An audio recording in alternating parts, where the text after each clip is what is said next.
You know how the more you heal, the more isolated you become, especially when you're still in the matrix, because there's no one around you who understands you.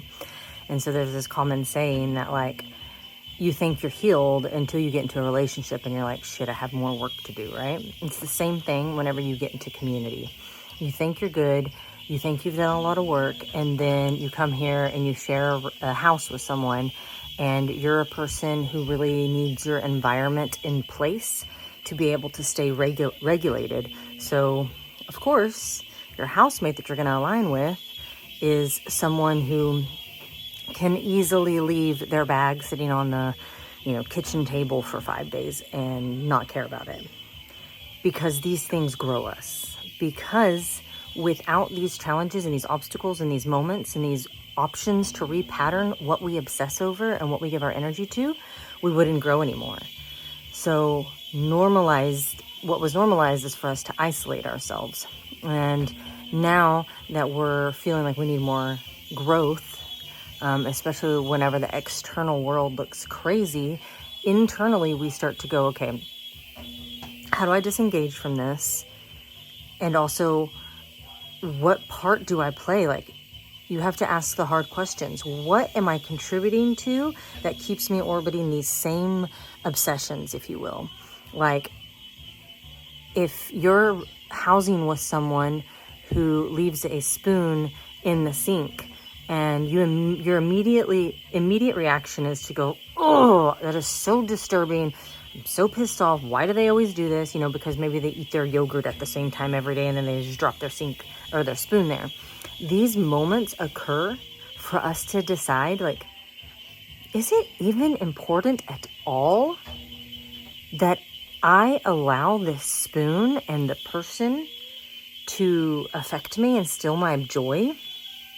And if you can't ask yourselves while you're in these places like Seva that you come here to actually grow, you didn't come here because you're in a relationship with someone who lives here. You came here because you want to grow more. But then you get here and these things are occurring and you immediately take it personally and as an attack, and you want to, instead of change your response to your environment, you want to change your environment.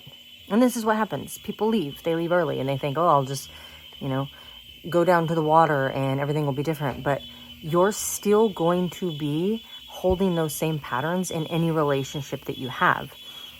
If you want to grow your relationships across the board and how you exchange energy with any person in this world, a stranger, a mother, a child, whatever, you have to learn that reactivity to how other people live their life is draining you.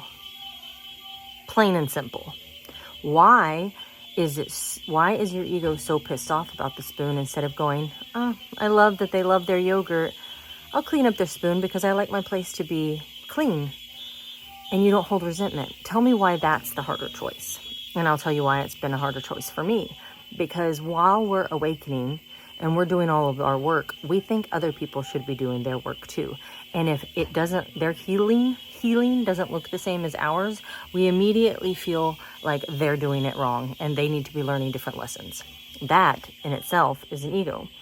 And the ego death is the shadow work mastery.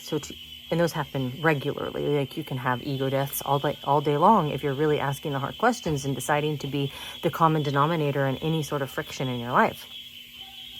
So what has happened is we've come so far away from community that we're isolated. And even if you have housemates or a family and you're, a husband, children, you're still almost always in a secluded home with neighbors you don't know because you've been conditioned to not trust anyone. So whenever you do decide to come and sit even for 6 months, in a conscious community where you are interacting with strangers who are also here to do the same thing all day, every day, it's going to consistently pierce your ego because the ego has created patterns for survival. And the patterns you had for survival in the matrix will be the things that keep you from living peacefully in the jungle. The jungle does not keep up with that shit. You cannot come here and protect yourself from the external world while also trying to be in community. You cannot come here into the jungle and move to a new country and keep everyone, at arm's reach and not be a vulnerable person, because that worked for you in the Matrix. Here, everyone's aim is to build community, and the only way you can do that is if you sit in community the way the community is functioning. And I'm not talking about this community. I'm not talking about Seba. I'm talking about how I built relationships down by the water by sacrificing a lot of things and just being vulnerable and showing up every day for other people.